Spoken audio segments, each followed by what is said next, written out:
Olá, alunos! Sou Lília Capelin, professora do curso de Serviço Social da Uniarp. Eu vou trabalhar a segunda parte da nossa aula número 1, né, que é sobre os modos de produção no mundo ocidental. Esse conteúdo faz parte da disciplina de Introdução ao Serviço Social e ele é importantíssimo para nós entendermos como que vai surgir a nossa profissão. E é no contexto capitalista, nesse modo de produção que eu vou apresentar para vocês nessa aula, que surge então o serviço social. Beleza? Então vamos lá. No encontro anterior, na aula passada, nós estávamos estudando o feudalismo, onde eu terminei a aula falando então que nós iríamos na próxima falar especificamente sobre o capitalismo. Só para rememorar, a gente viu lá no feudalismo que haviam separações sociais entre clero, nobreza e vassalos ou servos, que eram o povo.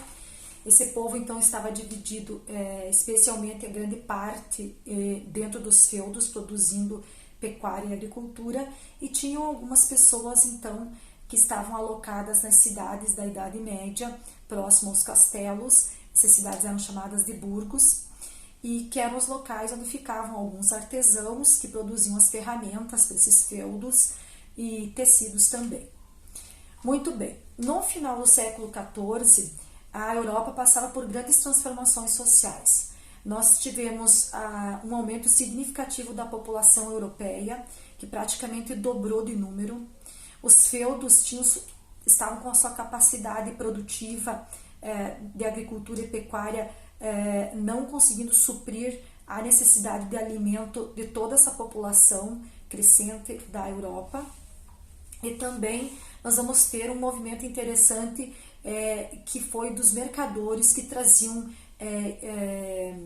especiarias e outros bens do Oriente para comercializar nos burgos então esses produtos.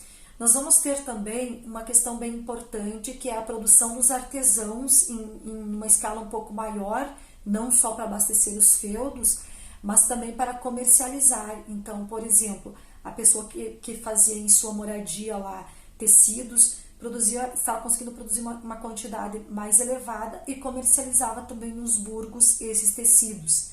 Então, nós vamos ter um crescente mercado, né, dentro dos burgos, que são essas cidades medievais, que vai movimentar, então, a economia, especialmente com maior ênfase na Inglaterra, né, que vai ser, então, um dos berços do capitalismo na Europa. Então, esses feudos vão perdendo poder e espaço dentro do sistema de produção das coisas, e vão perdendo poder para o quê? Para o comércio que acontecia nos burgos. E se leva e traz de coisas do Oriente. Logo nós vamos ter aí os descobrimentos, também os descobrimentos marítimos da América, onde também vai ser trazido produtos dessas colônias para comercializar. Então nós vamos ter uma queda do feudalismo e um fortalecimento do comércio que acontecia nos burgos, em função do feudalismo já não dar mais conta, né, do modo estamental do feudalismo não dar mais conta também de sustentar toda a população europeia. E tinha uma coisa muito importante também dentro do feudalismo, que culminou com o seu fracasso, que era o seguinte: não havia possibilidade de ascensão social. Se você nasceu servo, você será sempre servo. Se você nasceu nobre, você será sempre nobre. Então não havia essa questão de haver uma possibilidade de ascensão social. Então todas essas modificações estavam acontecendo na Europa no final do século XIV, início do século XX. É o período também que a América vai ser descoberta, então, né, pelos europeus, Espanha, Portugal, Inglaterra, França, vão estar vindo aqui para a América e vão fazer então a descoberta e a colonização dessas colônias, né? É bem engraçado porque na Europa está iniciando o modo de produção capitalista, mas o que vai ser implantado pelos europeus aqui na América vai ser o modo de produção escravocrata, né? Então eles vão estar trazendo os negros da África num sistema escravocrata para explorar essas colônias e retirar, especialmente a América Latina, que é do México para baixo, que foi colonizada especificamente por Portugal e Espanha.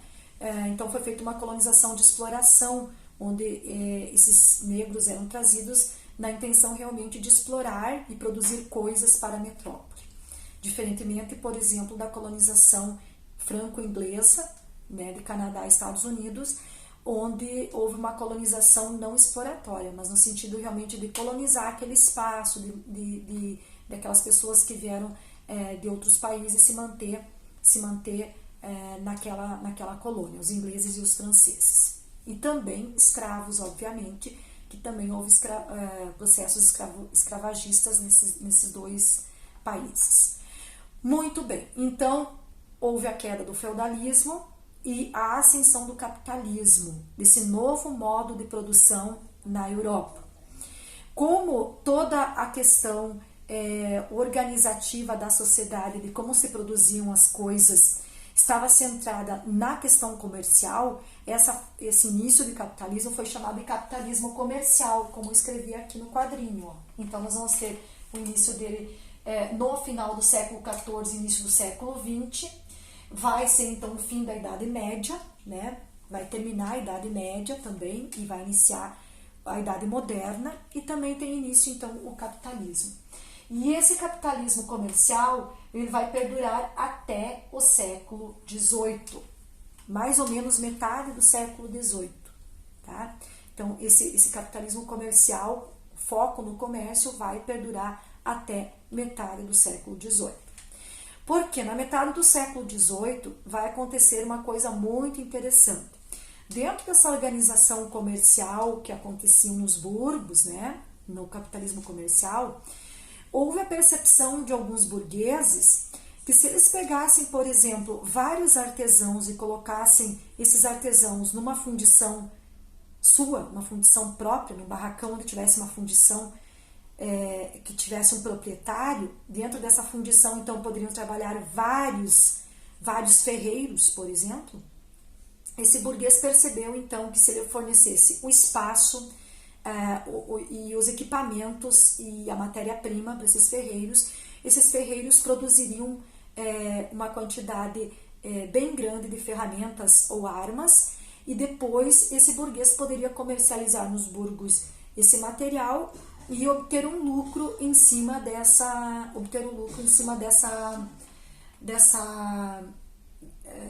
produção, né? Então estava criado os primeiros sistemas de indústria, que foi então quando os burgueses bem espertos entenderam que eles podiam unir vários artesãos no mesmo espaço, e eles, sendo proprietários das máquinas, dos teares, das fundições, poderiam então estar lucrando um valor significativo em cima do trabalho dessas pessoas. E estava criado então a indústria dentro do sistema capitalista. Então, essa fase do capitalismo, que vai iniciar em metade do século XVIII e vai perdurar até o fim do século XIX, que vai ser o capitalismo industrial, ele vai ter também algumas situações interessantes, que vai ser, por exemplo, aqui em metade do século XVIII, nós vamos ter também a invenção de algumas máquinas, especialmente a máquina a vapor, que vai então eliminar alguns postos de trabalho, e esses postos de trabalho vão ser substituídos por máquinas a vapor, especialmente na produção de tecidos. Nós vamos ter uma Europa com bastante pessoas para serem vestidas, uma nobreza bastante exigente na questão dos tecidos. Se vocês lembrarem, nós vamos ter aí a exploração do pau-brasil no Brasil, no início da colonização, a fim de levar essa madeira para a Europa para atingir tecidos. Então nós vamos ter um mercado do tecido bastante exigente. E nós vamos então ter a invenção da máquina a vapor, que vai substituir alguns trabalhadores dentro dessas indústrias. As condições de trabalho dos trabalhadores dentro dessas indústrias era extremamente precária, com condições insalubres de trabalho, jornada extensiva e exaustiva de trabalho, baixa remuneração. especialmente nas fábricas de tecido. Nós vamos ter o emprego da mão de obra feminina e infantil, porque o burguês entendia então que por se empregar mulheres e crianças, essas pessoas fariam o mesmo trabalho que um homem e seria possível fazer uma remuneração menor. Então tinha toda essa questão. Então nós vamos ter o capitalismo industrial fortalecido. Essa fase do capitalismo vai se chamar capitalismo industrial, porque ao invés do comércio ser o foco da produção das coisas e da organização social, da organização econômica da sociedade, será a indústria a mola propulsora dessa fase do capitalismo, né? Esse tempo vai perdurar até então o fim do século XIX, onde vai iniciar uma outra fase do capitalismo, que nós vamos chamar de capitalismo de monopólio, capitalismo financeiro. Então, que vai ter início onde? No fim de 1800 e vai perdurar até 1929. Esse capitalismo, então, o que vai acontecer? No final de 1800, nós vamos ter o que a gente chama de segunda revolução industrial. Esqueci de falar para vocês que aqui, no meio do século XVIII, no capitalismo industrial, quando ocorre a invenção da máquina a vapor, vai se chamar primeira revolução industrial, tá? A segunda revolução industrial vai acontecer aqui no final de 1800, que é quando vários inventos vão acontecer na Europa, e especialmente nos Estados Unidos. Até então, o capitalismo tinha como seu líder principal a Inglaterra, aqui no capitalismo industrial, tá? Até então, o século XIX, final do século XIX, era a Inglaterra quem ditava as regras do sistema capitalista. A partir da segunda revolução industrial, que acontece no final de 1800, nós vamos ter como líder principal dessa revolução industrial e da maior quantidade dos inventos que vão propiciar essa revolução industrial, os Estados Unidos, que vão ter uma economia super avançada e vão ter vários ingleses, ou descendentes de ingleses, que vão estar lá nos Estados Unidos, investindo significativamente em cientistas, em pesquisa científica para desenvolver inventos que pudessem fortalecer, modificar e melhorar a indústria e a vida das pessoas. Então nós vamos ter a segunda revolução industrial, que vai culminar com inventos como o motor de explosão, que é como os motores dos carros, parecido com os motores dos automóveis hoje. Então imagine que antes uma máquina a vapor movimentava o tear, agora então teríamos um motor de explosão para movimentar não só a máquina, o tear, mas tantas outras máquinas em tantas outras indústrias. Então nós vamos ter assim um avanço significativo. Vai ter a invenção da energia elétrica, um pouquinho depois já vai ter a invenção do automóvel pelo Henry Ford, uma série de inventos que vão culminar no que a gente chama de segunda revolução industrial. Com essa segunda revolução industrial vai acontecer o quê? Muitas demissões dos trabalhadores, porque então eles vão ser substituídos mais ainda pelo trabalho da máquina. Os trabalhadores que vão permanecer dentro das indústrias vão estar já numa organização sindical que já vem de um período anterior a essa segunda revolução industrial, mas eles já vão estar organizados sindicalmente no sentido de reivindicar direitos trabalhistas e também vão criar um movimento de destruir as máquinas dentro das indústrias, porque eles entendiam que essas máquinas provocavam desemprego e então elas precisavam ser destruídas porque elas estavam tomando os lugares das pessoas. Muito bem. Nesse interim, nesse momento, que as relações de trabalho entre os proletários e os burgueses vão ficar muito exaltadas, né? Nós vamos ver nas aulas, na próxima aula, algumas características do capitalismo, mas a característica mais marcante do capitalismo é a divisão da sociedade em duas classes sociais: a burguesia, que é quem detém os meios de produção, os donos do maquinário, do barracão, e os trabalhadores ou proletários, que é quem só tem a força de trabalho para vender, né, em troca de um salário. Então, nós vamos ter essa classe trabalhadora nesse período do capitalismo de monopólio, o capitalismo financeiro, extremamente organizada, reivindicatória, e esse conflito entre as duas classes sociais, burguesia e proletariado, vai tornar os Estados Unidos e a Inglaterra e outros países da Europa que já tinham uma indústria bastante desenvolvidas, uma panela de pressão, prestes a explodir a qualquer momento devido a essa movimentação da classe trabalhadora contra a burguesia e o entendimento da classe trabalhadora de que esse burguês realmente lucrava um valor em cima do trabalho dessa população. Então nós vamos ter aí um embate. E é nesse momento, em 1899, né, penúltimo ano aí do século XIX, que vai surgir a profissão de serviço social. Ela vai surgir então em Amsterdã, na Holanda, e essa profissão ela vai ser criada para atuar exatamente nesse conflito, exatamente nesse ponto de culminância entre a classe trabalhadora e a classe burguesa, no sentido realmente de trazer um alento para esse conflito social provocado pelo capitalismo, tá? Então, é nesse interim que surge a profissão de serviço social no mundo, né? Ela vai ser criada, então, lá em Amsterdã, na Holanda, no ano de 1899, né? Quase na virada aí do século. Muito bem. Por que se chamava capitalismo de monopólio ou capitalismo financeiro? Vejam que eu falei para vocês que várias máquinas novas tinham sido inventadas. E os industriários da época queriam modernizar. Obviamente que eles iam ter mais lucro, substituiriam trabalhadores por máquinas e obviamente teriam mais lucros. E o que vai acontecer então? Os bancos vão oferecer então valores emprestados para esses industriários, para esses burgueses investirem nas suas indústrias. Então eles vão criar linhas de crédito. Esses industriários depois vão devolver o dinheiro para o banco, só que o banco vai querer em troca um valor de juros. Então está criado a questão financeira, como os bancos funcionam até hoje, né?